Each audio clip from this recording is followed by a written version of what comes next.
Ending a relationship can be tough, no matter which side of the breakup you're on. Recently, we went to a speed dating event and we asked some people there to tell us about breakup etiquette. I have a question.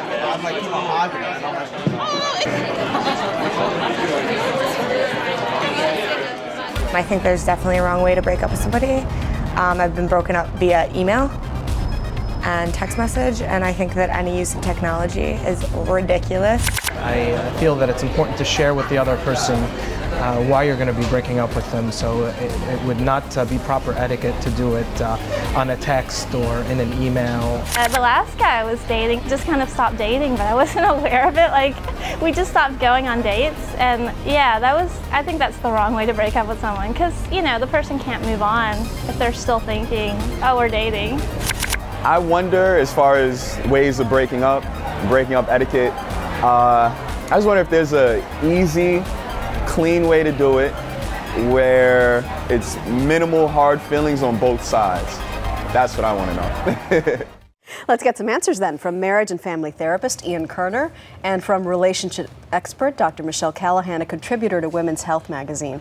Good morning to you both. Good morning, Maggie. The first question, is there such a thing you think as an amicable split? Let's start with you, Dr. Michelle. It's hard for an amicable split because people are going to be unhappy that they're being broken up with, but it is possible to do it in a way that's respectful and kind, that you let the person know, I want to let you go, but I'm not trying to be mean and make it worse. Do you agree, Ian? Well, I think it's possible to have a friendly split, but I think the emotions that seethe under the surface are always strong because sometimes your emotions aren't even about the person you broke up with, they're about yourself, yeah. About self-esteem or what's wrong with me, or feeling alone or feeling rejected. So that's sometimes why the emotions are so strong, because it's about you. All right, let's talk about ways that we can lessen the blow.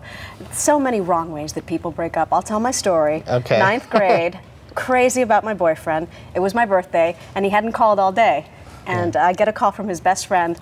By the way, so-and-so wanted me to tell you that it's not working out on my birthday. And he's breaking up with you. Yeah, that's such pretty a bad. no-no. Yeah. That's pretty bad. It worked out for me. I did fine. Whatever. Yeah. I thought you were going to say he just disappeared, because that's one that I hear a lot of too. Just, well, you know. that might have been better. But that's also important. You have to be thoughtful about the time and place that you do these things. And breaking up with someone on their birthday, Valentine's Day, a holiday, right before something big that's going on in their career is a terrible time to break this bad news. And nowadays, you know that stuff's coming. text, Twitter, email has had it a whole other list of wrong ways that people can do it. Well, I don't necessarily think that technology is necessarily wrong. I'm gonna take sort of the controversial, provocative stand on that. I think that, you know, a lot of people, they meet via technology, they communicate every day via technology, and so technology is going to be part of the way that they break up. Are you crazy? I disagree. I think it's too impersonal. This is a personal relationship. Exactly. That person owes you the chance to look you in the eye and say, I have these questions. I want to talk about these